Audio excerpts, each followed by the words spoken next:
As you know, I spent 4 years at Harvard University to get my degree. And if you ask me, what do you remember from your studies? I would honestly say I don't remember much.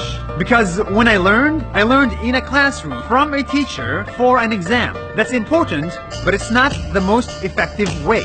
That's why I went around the world to Madagascar, Ecuador, Cyprus to learn about the world not from a classroom but from real life. And that educational trip starts in the most unlikely place to learn from in the world. The back of a bus. Here's a crazy idea. If you take the world's most popular map, Africa is smaller than Canada and Madagascar is just a tiny island. But the map you're looking at is wrong because in reality, Africa is much bigger than Canada.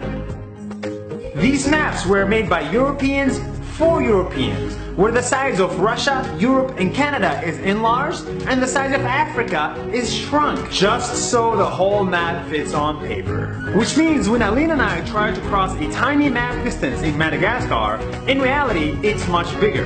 And to cross that, you need 1, 2, 3, 4, 5, 6, 7, 8, 9, 10, 11, 12, 13, 14, 15 hours. That's why it's night right now.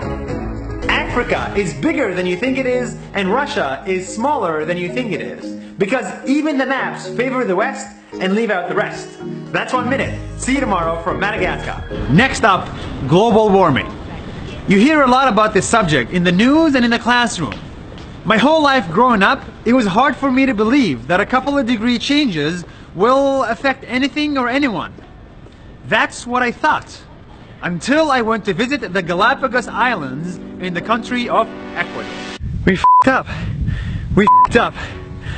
As I stand here in the Galapagos Islands, I can't help but think of how humans f***ed up nature. These islands have existed for millions of years, developing a wildlife you can't see anywhere else in the world. Until humans came with their cars, cities, dogs, chicken, cats, and rats. Animals killed the peaceful wildlife and humans took over their homes. Here and everywhere, humans are destroying wildlife. Man-made climate change will affect water temperatures on these islands just by a few degrees.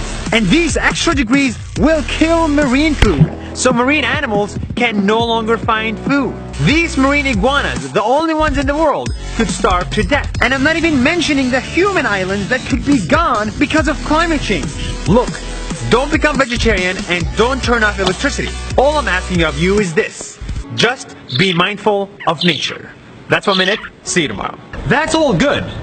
But the most important thing to learn in the world is not from animals, bus rides, or continents. It's from humans.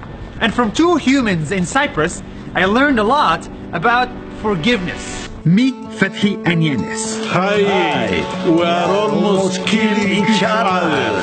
This is the incredible story of Fethi and Yanis, who almost killed each other without even knowing each other. 44 years ago, Yanis served in the Greek army, and on his last day in the army, he was called to battle. And in that battle, Yanis was shot in the head by Fethi in the Turkish army. I thought I killed him, but I survived. Yanis went to the hospital and lived, and 34 years later, he wrote about his story in a book. That book made its way to Fethi, and to his surprise, the same guy he shot was alive. He called up Yanis asking for forgiveness, and Yanis forgave him. Political conflict in Cyprus made these 2 guys fight in a war, but now they're fighting for something better. Peace. That's 1 minute. See you tomorrow. At the end of the day, education is important. If I could live life again, I'd still go to Harvard and I'd still get my degree. I loved it. But I would also remember that education comes in many shapes and forms. The maps of the world from a bus ride, global warming from an island, and forgiveness from soldiers. All of these are lessons that you learn in real life. And that is something you can never forget.